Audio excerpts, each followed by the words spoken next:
When the DEA and FBI raided the Massachusetts governor's office, no one expected what they'd find inside. 45-year-old is accused of drug trafficking and illegal possession of a firearm. It was cocaine, kilos of it, inside the very building meant to protect the people. At 5 in the morning, Springfield was silent, but inside the state office building, something was about to change forever. Federal agents moved in with precision, DEA units backed by FBI tactical teams. No shouting, no chaos, just boots moving through empty hallways. They weren't looking for a criminal hiding in a corner. They were looking for something far worse, corruption sitting right behind a government desk. Then came the bang. A steel door ripped open with one strike, echoing like thunder through the floor. Agents poured in, guns steady, eyes locked. And then, in the middle of the conference room, sat a sealed courier box. When they opened it, the truth hit them like a punch to the gut. Inside was 8 kilograms of pure cocaine, a 9mm pistol, and $38,500 in cash. And the man standing there, cuffed and shaking, was Lamar Cook, the deputy director of the governor's office of Western Massachusetts. Now, the police reports include surveillance photos allegedly of Cook receiving packages with drugs on 2 occasions at Hotel UMass in Amherst, where he once managed. The DA's office says police seized a man who was supposed to represent the people. A man who spoke about honesty and integrity on camera. Now, standing inside his office, surrounded by drugs and cash, he had nowhere left to hide. What came next shocked even the agents who thought they'd seen everything.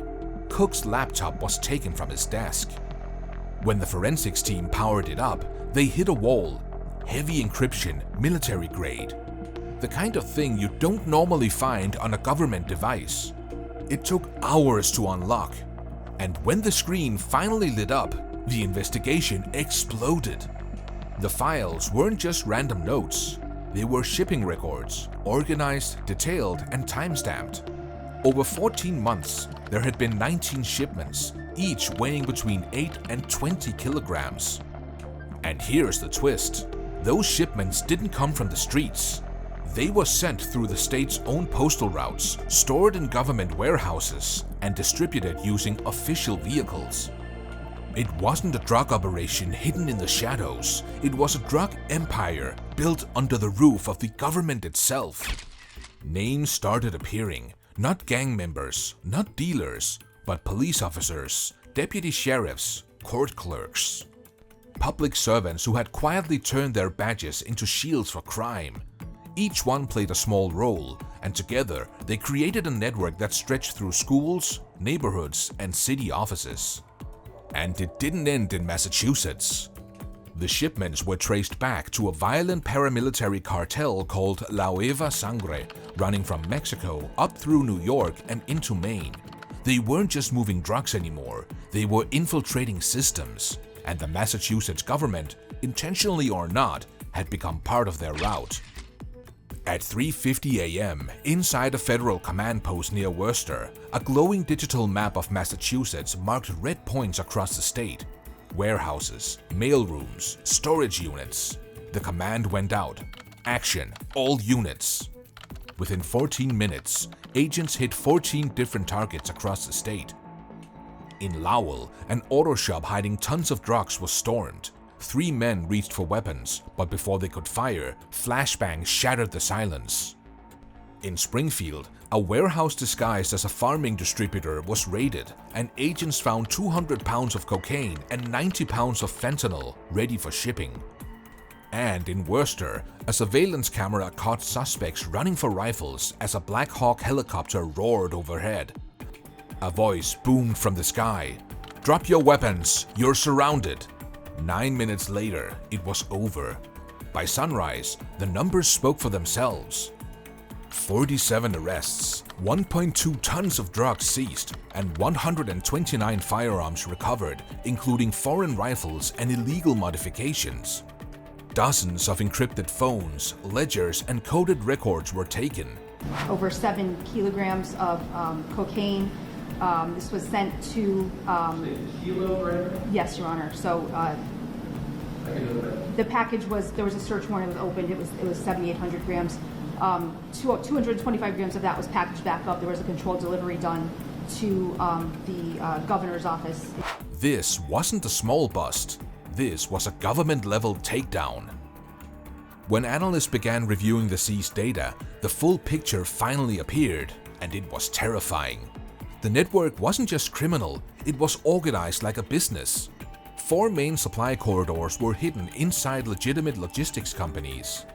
Their trucks carried produce or construction materials, but inside those sealed crates were kilos of cocaine. Cold storage warehouses held frozen vegetables in the front, and behind them, brick-sized drug packages marked with coded symbols. The financial side was even dirtier. 2 private casinos with no public signage were used to wash cash. Money moved through shell companies in Delaware and Puerto Rico, clean, legal, untraceable. And at the center of it all was a non-profit organization that claimed to help with youth outreach. It had processed over $11.3 million in fake donations, but every single cent came from drug profits. Worse, the same organization had paid campaign donations, speaking fees, and consulting retainers to local officials. The cartel wasn't hiding in the dark anymore. It was sitting at fundraisers, shaking hands, and smiling for the cameras. Once investigators understood the scope of the web, they knew what had to come next. The raids had broken the outer shell. Now it was time to clean the inside. Before dawn, unmarked federal vans began moving quietly toward police precincts and municipal offices across Massachusetts. This time, there were no flashbangs or helicopters, just calm, surgical arrests. Inside one precinct in Worcester, officers were gathering for their morning briefing when the doors opened. Federal agents walked in with warrants in hand. One by one, names were called. A lieutenant with 23 years of service stared in disbelief as his badge was taken. A detective once praised for reducing drug crime was cuffed in silence. A procurement official froze as agents pulled envelopes of community outreach funds from her cabinet, money that was anything but community-related. By noon, 17 police officers, 2 administrators, and 1 state procurement advisor were under arrest.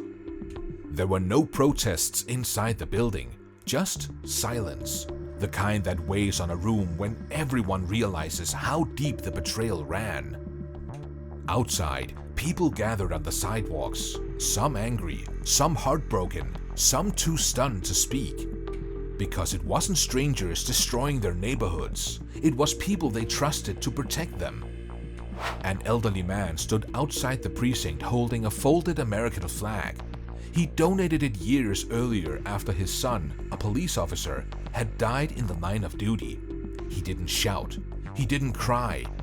He just watched as the same uniform that once symbolized safety was walked out in handcuffs.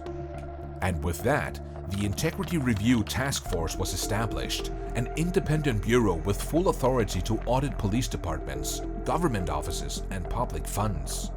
Its mission was clear: restore trust where trust had been stolen. By the end of the investigation, the scale was undeniable. The drug network generated over $220 million every year. Thousands of homes and neighborhoods had been affected, and institutions, from offices to police precincts, had been quietly compromised. The lies, the bribes, the fake charities, every layer pulled back. Massachusetts had faced its own reflection, and it wasn't pretty. But here's what matters. The same state that had been infiltrated fought back, not with denial, not with silence, but with exposure. Badges were removed, offices were cleaned out, names were said out loud, no matter how powerful. Because sometimes the hardest battles aren't fought with weapons, they're fighting with the truth. So if you're still here, you already understand. This story isn't about drugs. It's about how close corruption can get before someone finally says, enough. And the next time this happens, it might not end this quietly.